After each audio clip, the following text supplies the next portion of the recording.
ആവട്ടെ ഇനി കേരളത്തിന്റെ മുഖ്യമന്ത്രി എന്ന് പറയുന്നവരോട് ശൈലജ ടീച്ചർ എന്ന് പറഞ്ഞു. അതൊക്കെ ഈ മീഡിയയിലൂടെ വരുന്ന ഈ ചർച്ചയുടെ ഒക്കെ ഭാഗമായിട്ട് അങ്ങനെ ഒരു ചർച്ചയും സമൂഹത്തിൽ ഉണ്ടായിട്ടില്ല.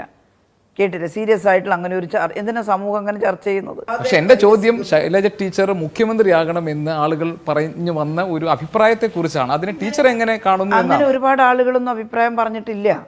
നിങ്ങൾ എപ്പോഴെങ്കിലും ഒരു മാധ്യമ പ്രവർത്തകനായി ഞാൻ പറയും, ഒരു വാർത്ത ക്രിയേറ്റ് ചെയ്യാൻ വേണ്ടി നിങ്ങൾ എന്തെങ്കിലും ഒരു കാര്യം പറയുമ്പോൾ ആരെങ്കിലും രണ്ടാൾ പറഞ്ഞാൽ ആ രണ്ടുപേരല്ല കേരളത്തിലെ ജനത, അത് മനസ്സിലാക്കുക.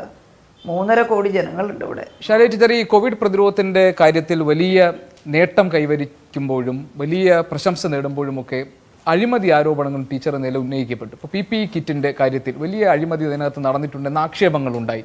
ടീച്ചർ അതിനെ എങ്ങനെയാണ് കണ്ടത്? 5 കൊല്ലത്തെ എൻ്റെ പ്രവർത്തനത്തിനിടയിൽ ഉണ്ടായിട്ടുള്ള ഒരേ ഒരു അഴിമതി ആരോപണമായിരുന്നു അത്. നിങ്ങൾ ആലോചിച്ച് നോക്കൂ. വളരെ വ്യക്തമായിട്ട് അസംബ്ലിയിൽ ഇതിന് മറുപടി പറഞ്ഞിട്ടുണ്ട്. ഞാനല്ല, കേരളത്തിൻ്റെ മുഖ്യമന്ത്രി പറഞ്ഞിട്ടുണ്ട്. അപ്പോൾ കഴിഞ്ഞ എൻ്റെ കാലത്ത് തന്നെ ആരോപണം വന്നു. എന്താ ഗോപി ആരോപണം? മറക്കരുത് കാര്യങ്ങൾ. കേരളത്തിലെ ജനത അങ്ങനെ എളുപ്പത്തിൽ മറക്കുമെന്ന് എനിക്ക് തോന്നുന്നില്ല. എന്നെ എതിർക്കാൻ ആഗ്രഹിക്കുന്ന ചിലർ കുത്തിപ്പൊക്കുന്ന ഒരു കാര്യമാണ്. അവരെല്ലാം മറന്നാലും ആ 2020 കോവിഡിൻ്റെ കാലത്തെ പ്രവർത്തനം, ഗോപി നേരത്തെ പറഞ്ഞത് മുഴുവൻ അതിൻ്റെ ഭാഗമായിട്ടാണല്ലോ. ജനങ്ങളുടെ മനസ്സിൽ എന്തെങ്കിലും ഒരു അംഗീകാരം ഉണ്ടെങ്കിൽ അത് വരുന്നത്. ഇപ്പോൾ കോവിഡ് ആദ്യം റിപ്പോർട്ട് ചെയ്യുന്നത് കേരളത്തിലാണ്, ഇന്ത്യയിൽ. അങ്ങനെ റിപ്പോർട്ട് ചെയ്തപ്പോൾ നമുക്കിതിനെ പ്രതിരോധിക്കാനുള്ള തന്ത്രങ്ങൾ മെനയുകയാണ് നമ്മുടെ രീതി. എങ്ങനെയാണ് പ്രതിരോധിക്കുക? കോവിഡിനെ തടയണമെങ്കിൽ പ്രൊട്ടക്ഷൻ വേണം. ആദ്യം പ്രൊട്ടക്ഷൻ കൊടുക്കേണ്ടത് ആർക്കാ? 1ാം നിര വർക്കേഴ്സിനാണ്, ആരോഗ്യ പ്രവർത്തകർക്ക്. അവർക്ക് ഈ രോഗികളെ സമീപിക്കുമ്പോൾ പേഴ്സണൽ പ്രൊട്ടക്ഷൻ എക്യുപ്മെൻറ്റ്സ് വേണം, എല്ലാം വേണം. കയ്യുറകൾ അടക്കം അടങ്ങിയ പേഴ്സണൽ പ്രൊട്ടക്ഷൻ എക്യുപ്മെൻറ്റ്സ്, പിന്നെ കുറേ മെറ്റീരിയൽസ് ആവശ്യമാണ്.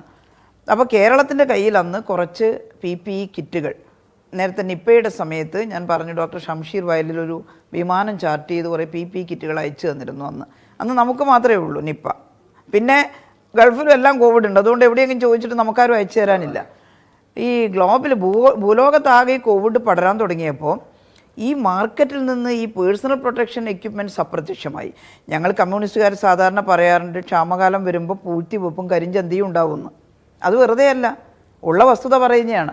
അപ്പോൾ കോവിഡ് അങ്ങ് പടരാൻ തുടങ്ങി, എല്ലാ സംസ്ഥാനത്തും വന്നു. എല്ലാവരുടെയും വരുമ്പോഴേക്കും മാർക്കറ്റിൽ നിന്ന് PPE കിറ്റ് അപ്രത്യക്ഷമാവാൻ തുടങ്ങി. അപ്രത്യക്ഷം തീർന്നു, എക്സോസ്റ്റ് ചെയ്തു എന്ന് പറയാം. പിന്നെ കുറച്ച് സ്റ്റോക്കുള്ളത് ഒരു കമ്പനിയുടെ അടുത്ത്, ഒരുപാട് ആളുകൾ 100 രൂപക്ക് 200 രൂപക്കൊക്കെ അവിടുന്ന് ഇവിടുന്ന് സ്റ്റിച്ച് ചെയ്തതുണ്ട്. അതൊന്നും വാങ്ങിക്കൂടാ. ഇതിൻ്റെ ക്വാളിറ്റി വളരെ പ്രധാനപ്പെട്ട ഘടകമാണ്. അപ്പോൾ ഒരു കമ്പനിയുടെ അടുത്ത് KMCL പ്രവർത്തകരനോട് വന്നിട്ട് പറഞ്ഞു, മാഡം ഇങ്ങനെ PPE കിറ്റ് തീരാൻ പോകണേ, നമുക്കൊരു 4 ദിവസത്തേക്കും കൂടിയേ ഉള്ളൂ. അപ്പോൾ ഞങ്ങൾ അന്വേഷിച്ച് നോക്കുമ്പോൾ ഒരേ ഒരു കമ്പനീൻ്റെ അടുത്താണ് നമുക്ക് കുറച്ച് കിറ്റ് ഉള്ളത്. അപ്പോൾ ഞാൻ പറഞ്ഞു, പെട്ടെന്ന് ഓർഡർ ചെയ്യൂ. അല്ല, അതിന് വില കൂടുതലാണ്, അവർ വില കയറ്റി. സ്വാഭാവികമായിട്ട് ഇല്ലയെന്ന് കണ്ടപ്പോൾ ഡിമാൻഡ് കൂടുമ്പോൾ അവർ വില കൂട്ടി. അങ്ങനെ വില കൂട്ടിയിട്ട് വാങ്ങണോ വേണ്ടയോ? അത് ഞങ്ങളുടെ കോർ കമ്മിറ്റി, ആരോഗ്യവകുപ്പ് മാത്രമല്ല, ചീഫ് സെക്രട്ടറിയുടെ നേതൃത്വത്തിലൊരു കോർ കമ്മിറ്റി രൂപീകരിച്ചിട്ടുണ്ട്. എല്ലാ വകുപ്പിൻ്റെ തലവന്മാരുമായിട്ടുള്ള ഉദ്യോഗസ്ഥന്മാർ, IAS ഓഫീസർമാർ, അവർ ഡിസ്കസ് ചെയ്തു എന്താ ചെയ്യേണ്ടത്. ഒരേ ശബ്ദത്തിൽ എല്ലാവരും പറഞ്ഞത് എന്താ? വളരെ പെട്ടെന്ന് വാങ്ങണം, സ്റ്റോക്ക് തീർന്നു പോയാൽ നമുക്ക് കിട്ടില്ല. ഈ കമ്പനിയാണെങ്കിൽ എല്ലാവർക്കും കൊടുക്കാൻ തയ്യാറാവുകയാണ്. അപ്പോൾ ഒരു 50,000 കിറ്റിന് നമുക്ക് ഓർഡർ ചെയ്യാം. ഇത് സ്വാഭാവികമായിട്ട് ഈ ഫയൽ എൻ്റെ മേശയിൽ വരുമല്ലോ. ആരോഗ്യവകുപ്പ് മന്ത്രി സൈൻ ചെയ്തിട്ട് വേണമല്ലോ കൊടുക്കാൻ. അപ്പോൾ ഈ ഫയൽ എൻ്റെ അടുത്ത് വന്നപ്പോൾ ഞാൻ ചോദിച്ചത്, അല്ല 50,000 ഓർഡർ ചെയ്യുന്നുള്ളൂ. കാരണം ഒരു PPE കിറ്റ് ഒരാൾക്ക് 4 മണിക്കൂറിൽ കൂടുതൽ ഉപയോഗിക്കാൻ പറ്റില്ല. ഒരു തവണ ഉപയോഗിച്ചത് കഴുകി വൃത്തിയാക്കിയിട്ട് ഉപയോഗിക്കാൻ പറ്റില്ല. അത് നശിപ്പിക്കലേ നിവൃത്തിയുള്ളൂ. പേഷ്യൻസിൻ്റെ എണ്ണം നമ്മൾ പ്രതിരോധിക്കുന്നുണ്ട്, പക്ഷേ എന്നാലും ഇത് കണ്ടമാനം കൂടുകയോ കുറയോ. അമേരിക്കയിലൊക്കെ അങ്ങ് കൂടി പോകുന്നതല്ലേ കാണുന്നത്, UK എല്ലാം. അപ്പോൾ നമുക്കിത് മതിയാവില്ലല്ലോ, എന്താ കൂടുതൽ ഓർഡർ ചെയ്യാത്തത്?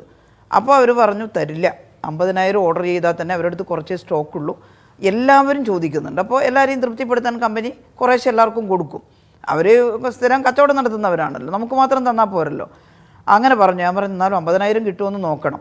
പക്ഷേ ഞങ്ങൾ ഓർഡർ ചെയ്തിട്ട് 15,000 കിറ്റാണ് കിട്ടിയത്, 1,500 രൂപ വെച്ചിട്ട്. എന്നാൽ മാർക്കറ്റിൽ ആ വിലക്കേ ഉള്ളൂ. 1,500 രൂപ വെച്ചിട്ട് 15,000 കിറ്റ് തന്നു.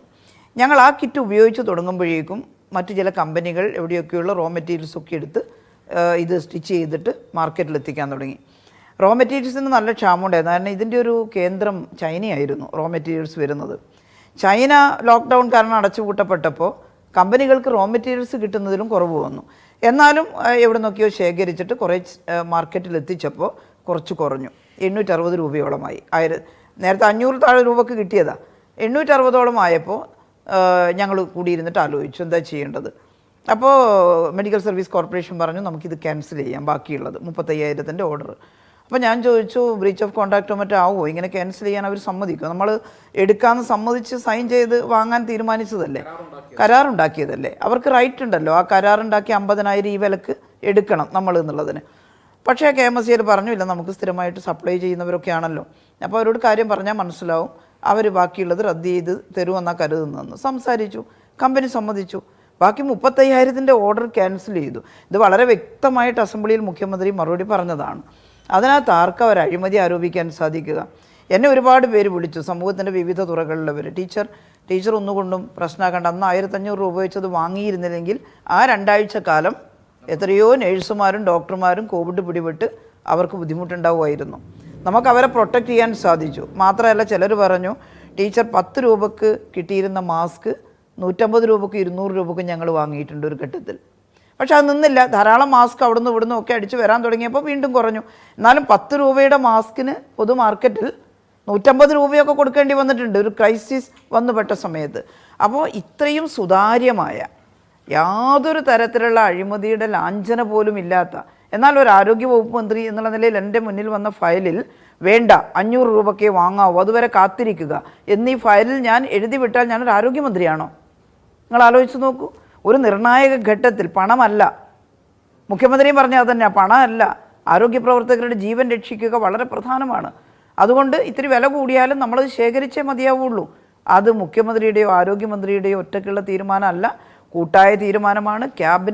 ക്യാബിനറ്റിൽ ആലോചിച്ച് വരുമ്പോഴേക്കും ഈ ഓർഡർ പോയി പോകും, ഈ സ്റ്റോക്ക് പോകും.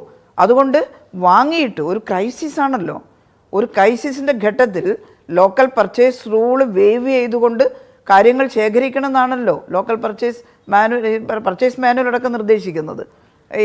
ഈ വലിയ ക്രൈസിസിൻ്റെ നിയമാവലികൾ പറയുന്നത് അതനുസരിച്ച് വളരെ വ്യക്തമാണ്. അതിനകത്ത് ഡിസാസ്റ്റർ മാനേജ്മെൻറ്റിൻ്റെ റൂള് ആ രീതിയിലാണ്. ഞങ്ങൾ അതല്ലാതെ ഒന്നും ചെയ്തിട്ടില്ല. എന്നിട്ട് ബാക്കി 35,000 അതിനേക്കാൾ കുറഞ്ഞ വിലക്ക് വാങ്ങി. പിന്നെയും മാർക്കറ്റിൽ വില കുറഞ്ഞു. അപ്പോൾ ആ കുറഞ്ഞ വിലക്ക് ക്വാളിറ്റി നോക്കും, അത് വാങ്ങി. എത്ര തരം വിലക്ക് വാങ്ങിയിട്ടുണ്ട്. എന്നിട്ട് അത് എടുത്ത് പൊക്കി പിടിച്ചിട്ട് 15,000 PPE കിറ്റ്. നിങ്ങൾ ആലോചിക്കണം, ലക്ഷക്കണക്കിന് PPE കിറ്റാണ് കോവിഡിൻ്റെ കാലത്ത് നമ്മൾ ഉപയോഗിച്ച് തീർത്തത്. അതിലൊരു 15,000 PPE കിറ്റ് മാർക്കറ്റിലില്ലാത്ത സമയത്ത് 1,500 രൂപ കൊടുത്ത് വാങ്ങി. എന്നാൽ പിന്നെ ഞങ്ങൾക്ക് 50,000 ആ വിലക്ക് വാങ്ങാൻ നിന്നാൽ കമ്പനിയോട് സഹകരിച്ചിട്ടാണെങ്കിൽ അങ്ങനെ നിൽക്കാമല്ലോ, ഞങ്ങൾ ഇതിനകത്ത് ക്യാൻസൽ ചെയ്യേണ്ട ആവശ്യമില്ലല്ലോ. അപ്പോൾ അത്ര സത്യസന്ധമായി ചെയ്തിട്ടുള്ളൊരു കാര്യം ശൈല ടീച്ചർ അഴിമതി കാണിച്ചു എന്ന് പറഞ്ഞാൽ കേരളത്തിലെ ജനസാമാന്യം അത് വിശ്വസിക്കുമെന്ന് ഞാൻ കരുതുന്നില്ല. കാരണം ഒരു തരിമ്പ് അതിനകത്ത് ഏതെങ്കിലും തരത്തിലുള്ള ക്രമക്കേടില്ല. ഞാനത് ജനങ്ങളോട് തുറന്നു പറഞ്ഞു.